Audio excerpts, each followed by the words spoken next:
പക്ഷേ ദേവൻ്റെ കാര്യം നോക്കിയതിന് ഒരു ശാന്തിക്കാരൻ പ്രവൃത്തിയിൽ നിന്നും പുറത്താക്കിയെങ്കിൽ അത് വളരെ നികൃഷ്ടമായ സംഭവം തന്നെയാണ്. ഗുരുവായൂർ ക്ഷേത്രത്തിലെ കീഴ്ശാന്തി കഴിഞ്ഞ 100 ദിവസമായിട്ട് അദ്ദേഹത്തെ പുറത്തു നിൽക്കുകയാണ്. 62 വയസ്സുള്ള അദ്ദേഹം.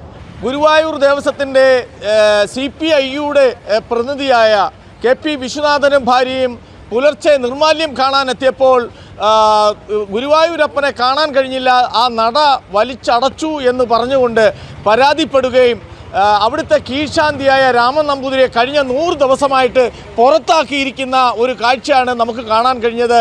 എന്തായാലും ഇത്തരം മഹാക്ഷേത്രങ്ങളിലും ക്ഷേത്ര ആചാരങ്ങളിലുമൊക്കെ ഇത്തരം VVIPകളും അല്ലെങ്കിൽ ബോർഡ് മെമ്പർമാരോ ബോർഡ് മെമ്പർ ഭാര്യമാരോ വരുമ്പോൾ ഇത്തരത്തിലുള്ള ആചാരങ്ങളുണ്ടോ, എന്താണ് ക്ഷേത്രത്തിൻ്റെ ആചാരങ്ങൾ എന്നൊക്കെ ശബരിമലയുടെ മുൻ മേൽശാന്തിയായിട്ടിരുന്ന തിരുമേനിയെടുത്ത് തന്നെ നമുക്ക് വിശേഷങ്ങൾ ചോദിക്കാം. നമസ്കാരം. എല്ലാ ക്ഷേത്രങ്ങൾക്കും അതിൻ്റേതായ ആചാരങ്ങളും അനുഷ്ഠാനങ്ങളും നിലവിലുണ്ട്.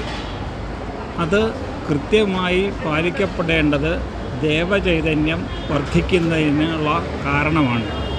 നിഷ്ഠയായ ക്രമത്തോടുകൂടിയ ആചാരപദ്ധതികൾ നിലനിൽക്കുന്നതുകൊണ്ടാണ് ഭഗവാന്റെ ചൈതന്യം ഭക്തജനങ്ങളിലേക്ക് കവിഞ്ഞൊഴുകുന്നത്.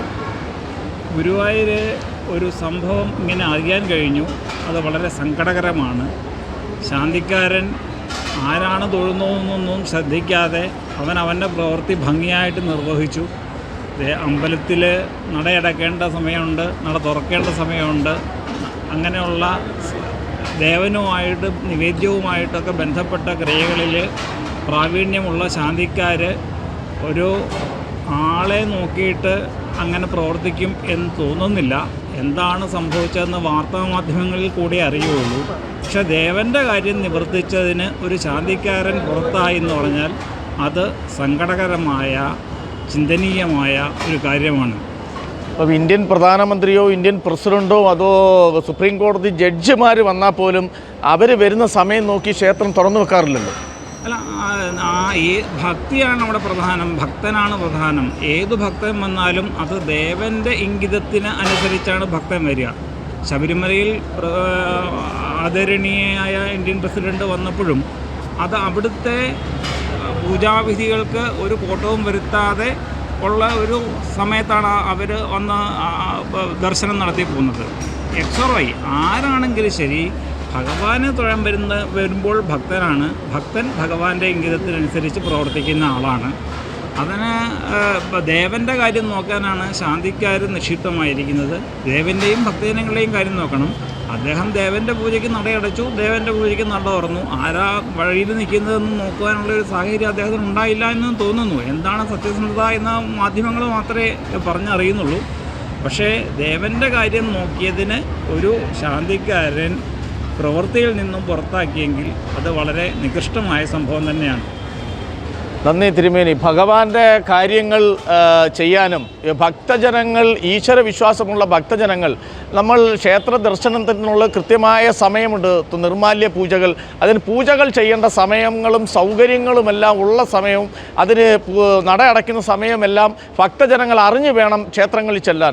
അപ്പോൾ ഭക്തജനങ്ങൾ വരുന്ന സമയത്ത് പൂജാരി നടയടച്ചു എന്നുള്ള കാരണത്താൽ കീഴ്ശാന്തിയായ തിരുമേനിയെ കഴിഞ്ഞ 100 ദിവസമായിട്ട് ഗുരുവായൂർ ക്ഷേത്രത്തിൽ നിന്ന് പുറത്തു നിർത്തുക എന്ന് പറഞ്ഞാൽ വിഷമകരവും വേദനാജനകവുമായ ഒരു കാര്യമാണ്. അവിടെ നമ്മുടെ അറിയാം, കേരളത്തിൽ നിരവധി ദേവസ്വം ബോർഡുണ്ട്. മലബാർ ദേവസ്വം, തിരുവിതാംകൂർ ദേവസ്വം, അതുപോലെ പ്രസിദ്ധമായ ഒരു ക്ഷേത്രമാണ് ഗുരുവായൂർ ക്ഷേത്രം. ഗുരുവായൂർ ക്ഷേത്രത്തിലെ അത് തന്നെ പ്രസിദ്ധമായ ഒരു ദേവസ്വം ബോർഡാണ് ഗുരുവായൂർ ദേവസ്വം ബോർഡ്. ആ ദേവസ്വം ബോർഡിൽ നിന്നും CPIയുടെ പ്രതിനിധിയായ ഒരു മെമ്പറുടെ ഭാര്യ വന്നപ്പോൾ ആ തിരുമേനിക്ക് അത് അറിയാൻ കഴിഞ്ഞില്ല. അറിഞ്ഞാൽ തന്നെയും ക്ഷേത്ര സമയത്തും ക്ഷേത്ര ആചാര സമയത്തും അനുസരിച്ച് വേണം പൂജകൾ ചെയ്യാനും നടയടയ്ക്കാനും. ആ നടയടയ്ക്കുന്ന സമയത്ത് അത്തരത്തിൽ ക്ഷേത്രനട അടച്ചു എന്നുള്ള കാരണത്തിൽ 62 വയസ്സുള്ള കീഴ്ശാന്തിയായ തിരുമേനി രാമൻ തിരുമേനിയെ പുറത്തു നിർത്തി അവിടെ ക്ഷേത്രത്തിൻ്റെ പ്രസാദം പോലും കഴിക്കാൻ പറ്റാതെ, അല്ലെങ്കിൽ ക്ഷേത്രത്തിനകത്ത് പ്രവേശിക്കാൻ പോലും പറ്റാത്ത രീതിയിലുള്ള പ്രവൃത്തി നടത്തുന്നത് വളരെയധികം വിഷമകരമാണ്. എന്തായാലും ഈ രാഷ്ട്രീയ നേതൃത്വത്തിൽ നിന്നുള്ളവരാണ് ഈ ദേവസ്വം ബോർഡ് ക്ഷേത്രങ്ങളിൽ ഭരണാധികാരികളും ബോർഡ് മെമ്പറുമായിട്ടൊക്കെ വരുന്നത്. അവർക്ക് ഭക്തജനങ്ങളോ ഈശ്വരവിശ്വാസവും ഇല്ലാതെ ക്ഷേത്രത്തിൻ്റെ ഭരണാധികാരിയായി മാറുന്നതിൻ്റെ ഉദാഹരണമാണ് ശബരിമലയിൽ ഇപ്പോൾ കണ്ടുകൊണ്ടിരിക്കുന്നത്.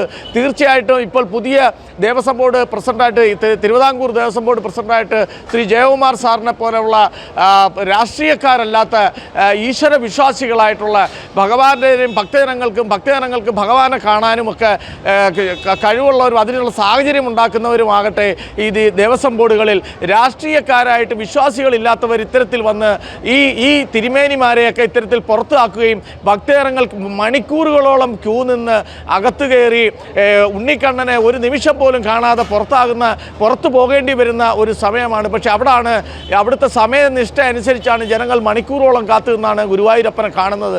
അത്തരത്തിൽ ഗുരുവായൂരപ്പൻ്റെ പൂജാതി കർമ്മങ്ങൾ ചെയ്യുന്ന ആ കീഴ്ശാന്തിയെ പുറത്താക്കിയത് വളരെ വിഷമകരവും വേദനാജനകമാണ്. ഇതിനൊക്കെ ശക്തമായ നടപടികളെടുക്കട്ടെ ഈശ്വര വിശ്വാസികളായവർ ബോർഡ് മെമ്പർ ആകട്ടെ. കർമ്മ ന്യൂസ് രാംഭദ്രൻ.